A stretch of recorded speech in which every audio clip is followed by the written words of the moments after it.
In 1995, Tim Lehigh and Jerry Tinkins published a book entitled Left Behind, never dreaming that eventually Barnes and Noble would call it one of the top 10 best-selling books in the 20th century. You will notice that the book is called a novel of the Earth's last days. A novel is a long printed story about imaginary characters and events. So this is not a true story. And we will discover today or tonight that the theology it is based on is not true, or it's untrue. Now, because of the book's enormous success, the authors decided to expand their project into a sequence of 12 books. And each book, as it has been released, has become the best seller.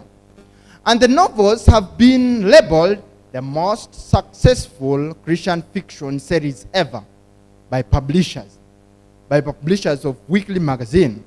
Now, remember, it's called fiction.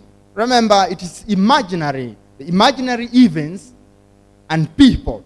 You see, fiction is not truth.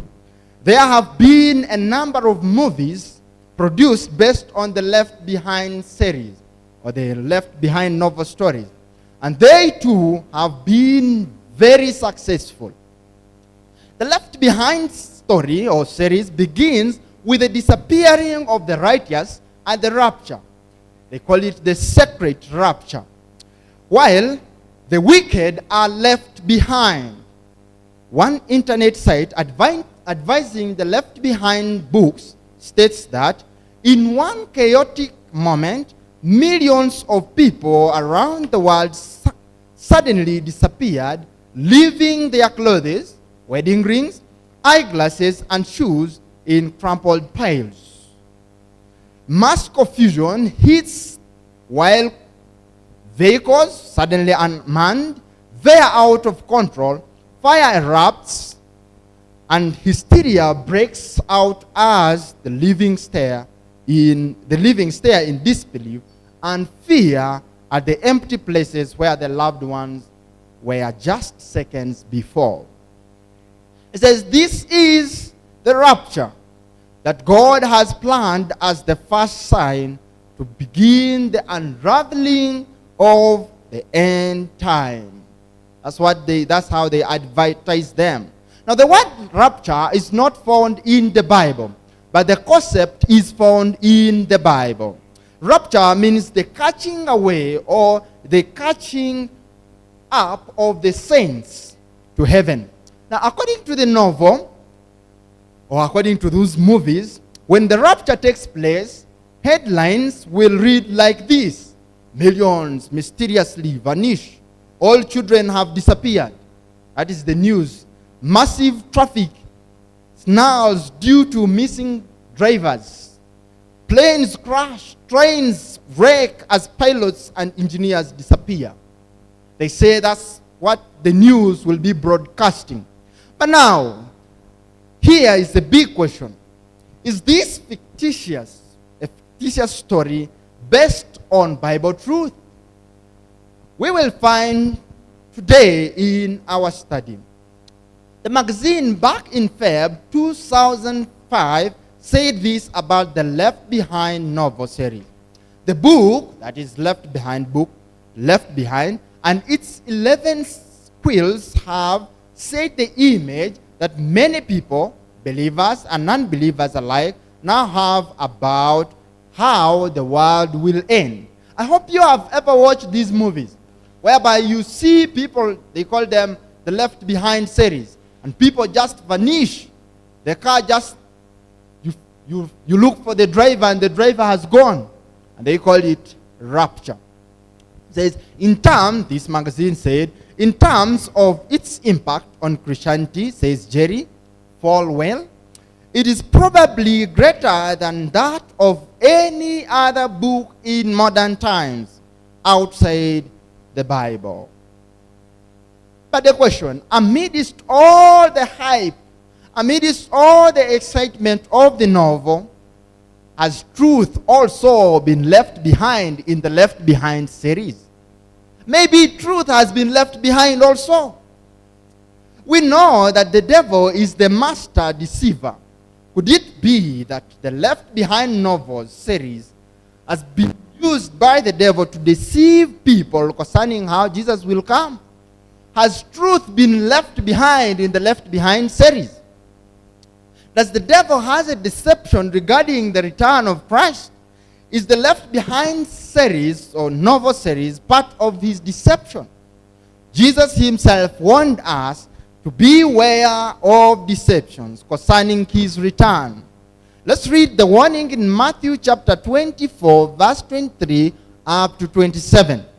The Bible says, "Then if any man shall say unto you, Lo, here is Christ, or there, believe it not." We shouldn't believe it.